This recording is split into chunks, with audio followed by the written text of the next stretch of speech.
He said, my Lord, put my heart at peace. Put my heart at peace for me. Rabbi shrah li sadri, put my heart at peace. Because number one step towards a successful execution of any task is that you should be in a state of tranquility. وَقَالَ رَبُّكُمُ ادْعُونِي أَسْتَجِبَ لَكُمْ إِنَّ الَّذِينَ يَسْتَكْبِرُونَ عَنْ عِبَادَتِي سَيَدْخُلُونَ جَهَنَّمَ دَاخِرِينَ. Alhamdulillahi Rabbil Alameen wa salatu wa salam ala mab'uthi rahmatil lil alamin Sayyidina Muhammad wa ala alihi wa sahabatihi wa man tabi'ahum bi ihsanin ila yawmiddin. Amma ba'd. Respected believers, I welcome all of you to this edition on the supplications in the Holy Quran. The supplications in the Holy Quran. Today we look at these supplications that came in Surah Al-Taha when Musa alayhi salam prayed to Allah to ease in his affairs, when he was given the task to convey the message to Fir'aun. That was a very tough task. A very tremendous responsibility was placed on him to go and call that man, that tyrant, that disbeliever that called himself the Lord, the Most High. Indeed, when you are given such a great task, you may need to recognize the powers of Allah to make your task easier for you. And so Musa alayhi salam, being that great prophet that Allah subhanahu wa ta'ala spoke to him directly, he is one of the prophets that knows Allah so much. So he have to bring to mind the need for him to seek the help of Allah and his special divine intervention in the task that he was given. And so it is. Everybody that has been given a task, one way or the other, must also bring into mind this particular recognition of Prophet Musa alayhi salam. Whether you are given a task to serve a government, you're given a task to serve the Muslim Ummah in any capacity, you are given a task to give a speech to people, you need this particular dua made by Musa alayhi salam. You're given a task to go anywhere, to carry out any duty at all, you need this dua that was made by Musa alayhi salam. Especially when it has to do with giving a speech and then talking to people. You need this particular dua. Musa alayhi salam mentioned this in Quran Taha, Surah Taha, from verse 25 to 29. This particular dua came in that. We can all memorize it and put it and part and parcel of our lives whenever we are facing any kind of duty and a duty at all in our lives. He mentioned that Rabbi shrah li sadri wa yassir li amri wahlul uqdatan min lisani yafqahu qawli. This is the dua.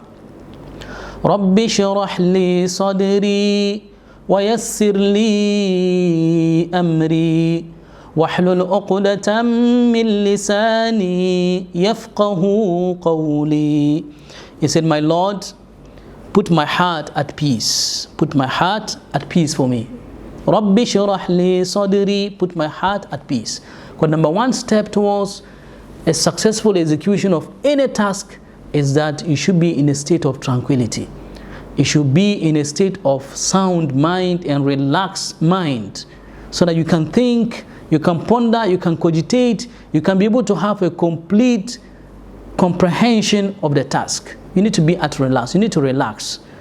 That's to say, put my heart at ease. وَيَسِّرْ لِي أَمْرِي, and ease my task for me. The task. Don't underplay any task at all, especially when it comes to be with leadership or responsibilities, because you cannot execute it if Allah does not help you. You need Allah's help in everything that you're doing. So you need to ask Allah, even if you think that it is so much easy for you, like a sip of water, you still have to ask Allah to make it easy for you, because this is a response. Allah can make you fail, or your own, the wickedness of your own soul can make you fail. So you need the intervention of Allah even in the most easiest of tasks that you can think about. Very important. So you say, وَيَسِّرْ لِي أَمْرِي, and ease my task for me. وَحْلُلْ عُقْدَةً مِّن لِسَانِي. In all our dealings in life, it has to do with talking to people. You cannot be any leader of any capacity at all without the need for you to give a speech to people, to talk to people. Now the ability for your tongue to speak and for it to settle in the minds and the heart of the people is in the hands of Allah subhanahu wa ta'ala. So you may need to ask Allah to give you that kind of eloquency so that you can be able to communicate well to the people that you are talking to. And that is what Musa alayhi salam prayed for. He said, وَحْلُلْ عُقْدَةً مِّن لِسَانِي, and untie the knot from my tongue. Untie the knot from my tongue. Make my tongue easy. Make my tongue very eloquent, so that when I speak, the people can hear.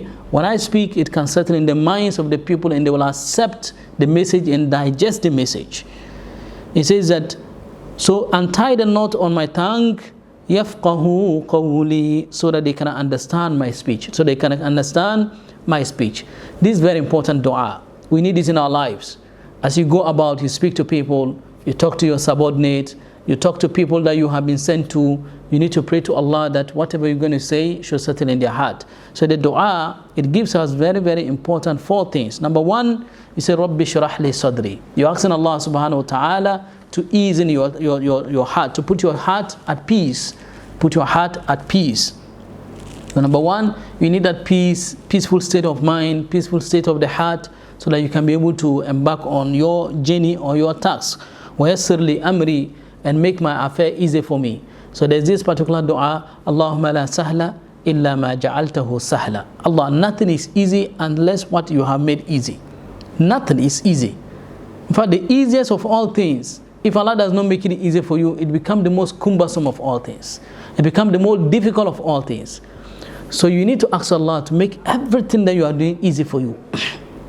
You enter in the kitchen, ask Allah to make it easy for you. You may be the best chef. You may be the best chef. You still have to ask Allah to make things easy for you. You may be the best driver. You ask Allah, make this journey easy for me to drive. Everything, a servant should recognize his weakness and recognize the powers of Allah subhanahu wa ta'ala. وَحْلُلْ عُقْدَةً مِّن لِسَانِي, and untie the knot on my tongue. It is mentioned that Musa alayhi salam, when he was young, when Fir'aun used to doubt him that this boy is likely to be someone to cause harm on me. And the wife and other people will always defend the child. That no, he's a small boy. It's mentioned that he used to pull the beard of Fir'aun when he was very little on the laps of Fir'aun. We all know the story of Musa alayhi salam when he was, before he was born, before he was even conceived. Fir'aun had a dream, and his sorceress interpreted the dream that there will be a child that will be born to the house, or to the Bani Israel, the children of Israel, and it is that boy that will destroy him and his kingdom and his dominion on earth. So he decided, he embarked on a journey of killing every male child born to the houses of the Bani Israel, the children of Israel. Until for years he was killing children. And it is mentioned that the labor force, their labor, they use the men of the children of Israel, they use their men for labor. There was some kind of a decline in labor. And so he was advised to kill every other year. You kill this year, the following year don't kill. And Musa alayhi salam, his brother Harun, was killed in a year when they are not supposed to kill. He's not the target. He's not the target, and Allah made him to be born on the year when they are not killing. But the year that they were supposed to be killing, that was when the main target, Musa alayhi salam himself, was born. Subhanallah. And Allah commanded the mother to put him on some kind of a box and let him on the ocean. And the ocean drove that box until it got to the palaces of Fir'aun. Fir'aun, he built his palace over the water, until when you descend from the palace, then you can just fetch water and climb back to the palace. And that was how powerful he was at the time. And when they saw the box, they picked it up. So Fir'aun, who was supposed to kill Musa, finally was the one taking care of Musa alayhi salam. That's the powers of Allah subhanahu wa ta'ala. He was supposed to kill Musa, and now he's now taking care of Musa, and paying the mother of Musa for taking care of Musa alayhi salam, because Musa refused the breast milk of anybody, any woman in the kingdom. He refused the breast milk, until finally the sister of Musa, who was monitoring the Musa alayhi salam from behind the screen, he advised them that he knows a woman. She believed that it is only that woman the child will accept the breast milk. At that time, nobody knows that was the sister of Musa. So finally, she advised them, and Musa alayhi salam was sent back to the mother. And nobody knows that that was even the mother, subhanallah. So the woman, the mother of Musa alayhi salam, was breastfeeding him, and Fir'aun was paying her for breastfeeding and taking care of Musa alayhi salam. You see the powers of Allah. If Allah subhanahu wa ta'ala say something is possible, the efforts of the entire human race and all the forces of nature, if they say it is impossible, that only increases the possibility of that particular thing. If Allah says something is possible, our attempt to make it impossible only increases its possibility. And this is what happened in the case of Musa alayhi salam. So it's mentioned that even as a child and being taken care of Fir'aun was seeing some kind of signs from the child that this child is going to cause some harm for me. So, and he was believing that no, this is not a child. He was convinced that, he had a conviction that this boy is not a child.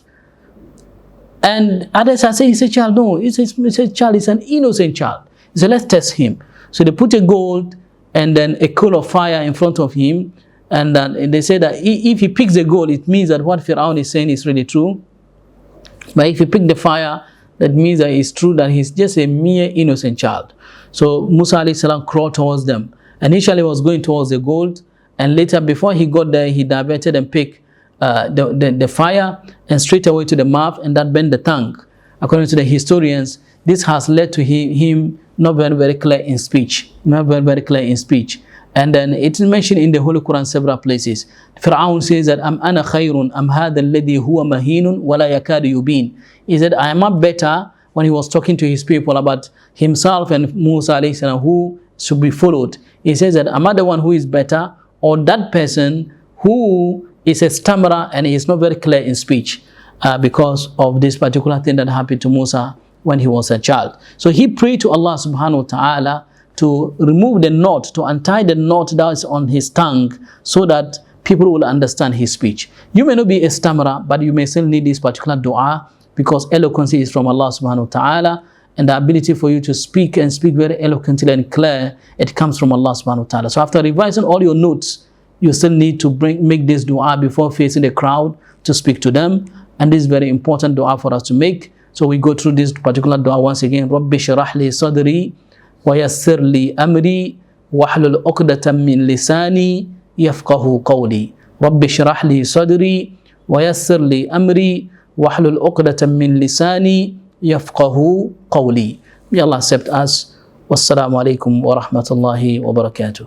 وقال ربكم ادعوني أستجب لكم إن الذين يستكبرون عن عبادتي سيدخلون جهنم داخرين.